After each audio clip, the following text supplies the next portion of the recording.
This is our 5 character synopsis with Drake, Tyson, Jake, Kiara, and Greer.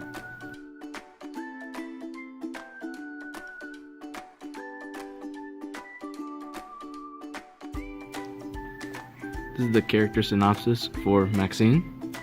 She's a positive and confident lesbian and she's the girlfriend of Nina Begum.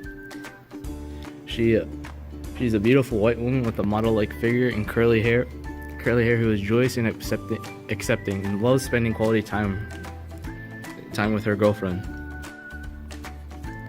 Maxine's relationships. She only has one relationship within the text, and her only relationship is that she is the girlfriend of Nina Begum. Maxine's role in White Teeth. She's a supporting character as her only role in the text is to be Nina's girlfriend. She provides emotional support as Nina's significant other.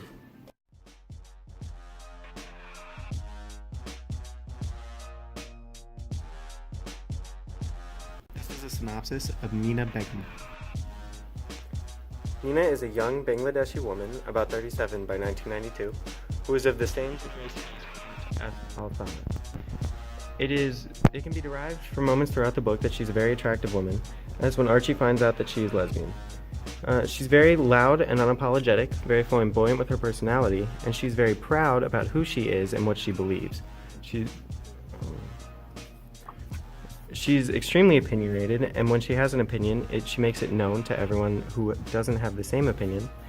And she can be rude when making that opinion known, as she is very unwilling to give in any sense of the word. Nina Begum's friends and family include Malat Iqbal, who is her cousin, Samad and Alsana Iqbal, who are her aunt and uncle, Maxine, who is her partner, and Magid Mahfouz Murshed Mubtazam Iqbal, who is also her cousin. Her acquaintances include Erie Jones, who she is not related to but is somewhat close with.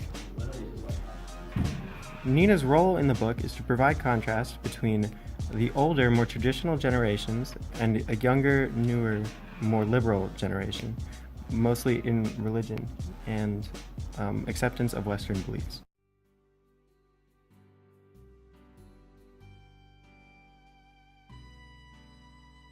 The personality of Majid Mahfouz Murshed Mubtasim Iqbal. Now, Majid went to a journey, right, to Bangladesh at the request of his father, who got help from the aunt of Alsana, and he came back many years later refined as a gentleman. He came back with good manners, he came back with good speech, and due to this he viewed himself as enlightened. He went on a journey, he went back to his roots, he held on to the responsibilities his family back in Bangladesh also held on to. He also came back faithless to the dismay of his father. He didn't believe in Allah, much like his brother did when he stayed in England. And much to emphasize on the refined part, he was also well dressed. He dressed to his liking, he dressed proper, wherever he went, all in white. Majid also had a lot of relationships. His friends included Marcus Chelfin, who he worked with later on in the book. I won't spoil it for you, but a lot of interesting characters and plot details came along with him working with Marcus Chelfin when he came back from Bangladesh. He was acquainted with Joyce Chelfin. He didn't really have a positive view of her, but he didn't have a negative view of her.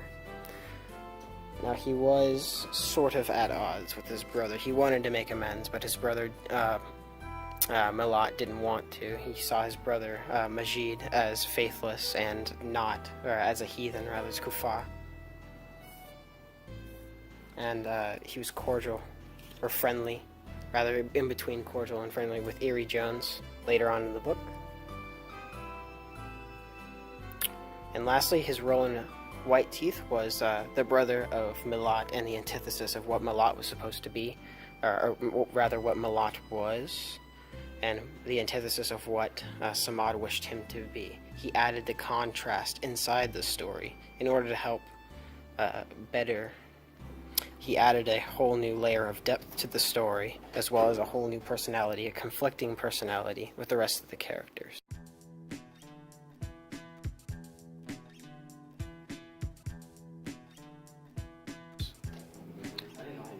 Next is the personality of Joshua Chalfin. Now Joshua, and as you'll find out later on in the book, Joshua was a nerd, right? He was a nerd at the beginning of the book. He was sort of a nerd later on. And later on he became an animal rights activist when he joined an organization called Fate. Now the Chalfins, particularly his family, viewed academic progress as their sort of religion. He was a religionless guy, half Jewish, half Catholic, but neither practiced. And that's highlighted here as a huge part of his personality, even though he eventually was at odds with his parents later on in the book. Now, Joshua also had a lot of complicated relationships. He was friends with Eerie Jones, and he was friends with Malak Iqbal, as they were study partners later on in the book. I'm sure him and the parents, the Iqbals, were also in between sort of cordial and acquainted with each other. I don't think they had very much bad feelings about Joshua himself. Joshua also, as a result of his conflict with his parents, both Joyce and Marcus Chalfin, he joined Fate and moved away to Glastonbury. He also made friends with a woman named Julie, who was also another member of Fate, and one of the reasons why he stayed in Fate. Now, his relationship with Majid is fairly vague within the book. Didn't really interact as much as they would, as much as I would like, or as much as anyone in our group would like, but they connect in some sort of academic way, with both of them coming from academic backgrounds, refined backgrounds.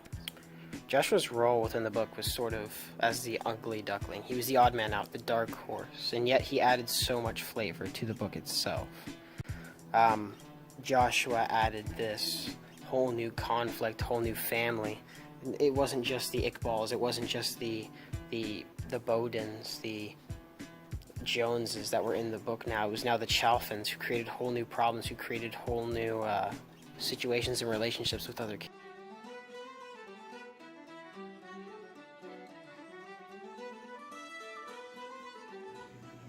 We will now do the synopsis for Abdul Mickey. Personality-wise, Abdul Mickey is described to be caring, welcoming, and grounded due to his helpful nature and providing advice for Samad and Archie through their tough times. He is known to be simple due to his lack of education and knowledge. His most prominent relationships are with Samad and Archie, whom he considers to be his friends. They regularly visit his bar O'Connell's to get advice from him. He's acquainted and cordial with others that visit his bar. There are no known odds or grievances against any other individuals that visit. Abdul Mickey is known to be a support system for Archie and Samad, who they confide in when they need advice and for things that go on in their day-to-day lives, just like a regular bartender.